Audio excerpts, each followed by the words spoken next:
Ariel Castro. Between 2002 and 2013, Ariel Castro kidnapped 3 women, Michelle Knight, Amanda Berry, and Gina DeJesus, in Cleveland, Ohio. The 52-year-old school bus driver lured them with promises of jobs or rides and held them captive in his home for years. Castro controlled every aspect of their lives, locking doors and windows and confining them in his basement. Castro might have continued kidnapping if not for one major mistake. In May 2013, Amanda Berry noticed Castro had left the front door unlocked while he went out. She quietly opened it, waited for a neighbor to pass, and ran screaming for help. Neighbors called the police immediately, leading to his arrest. DNA and evidence from his home confirmed his crimes. Castro's fatal mistake was underestimating his victims' resolve. Leaving the door unlocked gave them a chance to escape and exposed his crimes after years of control. Castro was arrested in May 2013 and later died in his jail cell. Richard Marc Evonitz. Between the 1990s and 2002, Richard Marc Evonitz kidnapped multiple young girls in South Carolina. The 35-year-old targeted teenagers, often abducting them from streets or homes and holding them in secret apartments. Evonitz used intimidation and force to control his victims, moving them to avoid police detection. His biggest mistake came in 2002 when he kidnapped a 15-year-old girl, but left her alone in an apartment while he went elsewhere. The girl quietly slipped out and ran to safety, contacting the police. Her escape gave authorities a direct lead to Evonitz. His fatal mistake was assuming fear alone would prevent his victims from acting. Leaving a teenager unattended gave her the window she needed to escape and alert law enforcement. Evonitz was arrested shortly after and later died in custody. Cameron Hooker. Between 1977 and 1984, Cameron Hooker kidnapped Colleen Stan in California. The 34-year-old lured her with a job offer, then imprisoned her in a coffin-like box under his bed.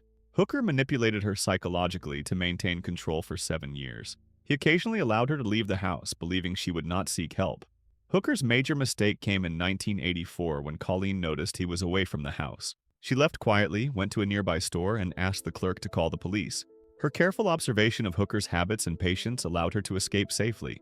Hooker's fatal error was trusting her enough to let her leave alone. It gave Colleen the chance to turn the tables, ending his reign of control. Hooker was arrested shortly after her escape. Brian David Mitchell. In 2002, Brian David Mitchell kidnapped 14-year-old Elizabeth Smart from her bedroom in Utah. The 43-year-old used threats, manipulation, and intimidation to control her, moving her between multiple homes and forcing her to wear heavy disguises and a headscarf in public to avoid recognition. Mitchell convinced her that if she tried to escape, her family would be harmed, keeping her isolated and dependent on him. His critical mistake was repeatedly taking Elizabeth into public areas, where neighbors began noticing a young girl acting strangely and appearing anxious. Concerned, several people called police to report the suspicious activity. Elizabeth carefully memorized street names, landmarks, and details about her surroundings, which she later used to guide police directly to Mitchell's hideouts.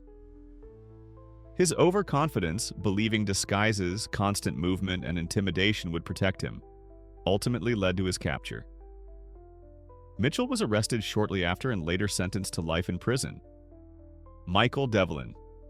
Between 2002 and 2007, Michael Devlin kidnapped Sean Hornbeck and later Ben Ownby in Missouri. The 45-year-old lured the boys from bus stops with false promises and kept them in a hidden apartment. Devlin's critical mistake came when a neighbor noticed his van parked unusually during Ben Ownby's abduction and reported it to police. Authorities traced the van to Devlin and rescued both boys. His fatal mistake was reusing the same vehicle for multiple abductions, assuming it would go unnoticed. Devlin's arrogance allowed witnesses and law enforcement to track him down.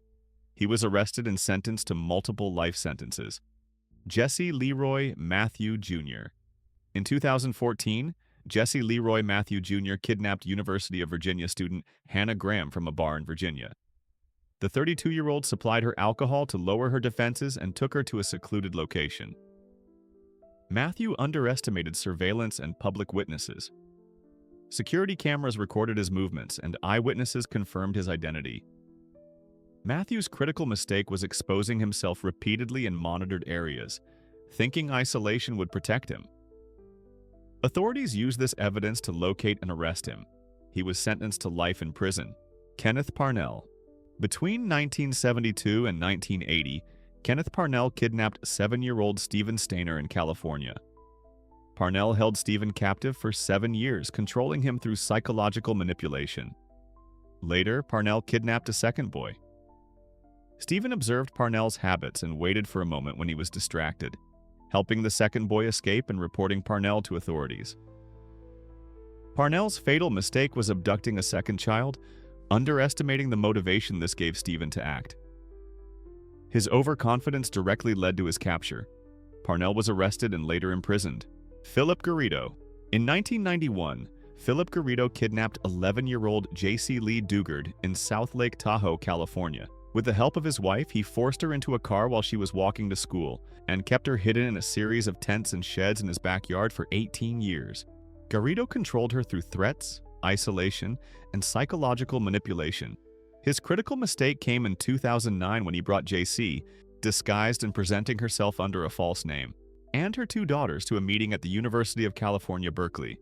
Campus police officers noticed that Garrido's behavior was strange and that the girls looked anxious and withdrawn.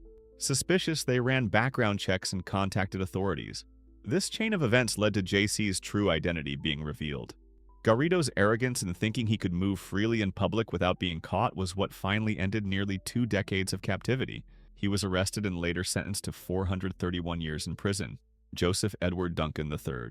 In 2005, Joseph Edward Duncan III kidnapped 2 children in Idaho after their family members.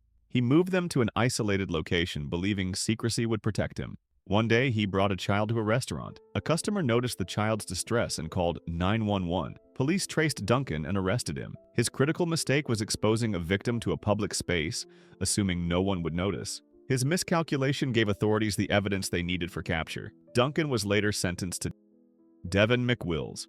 Between 2006 and 2009, Devon McWills kidnapped several women in Houston, Texas. The 33-year-old attacked and left them in remote areas. McWills' major mistake came in August 2009 when he put a victim, Chelsea Brazier, in the trunk of his car. While driving, his car got stuck in mud. He made her drive while he pushed the car free. Chelsea used this moment to escape and call police, directly leading to McWills' arrest. DNA evidence quickly linked him to other attacks. His overconfidence, thinking he could control his victim even while in a crisis, directly led to his downfall. He was arrested and sentenced to life in prison.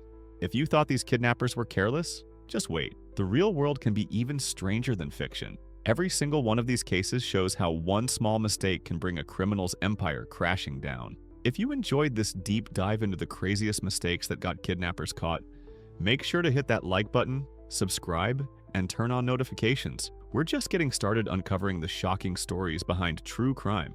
And if you want to suggest the next story we cover, drop it in the comments. Who knows, your idea could be featured in the next video. Stay safe, stay curious, and remember, sometimes the tiniest slip-up is all it takes.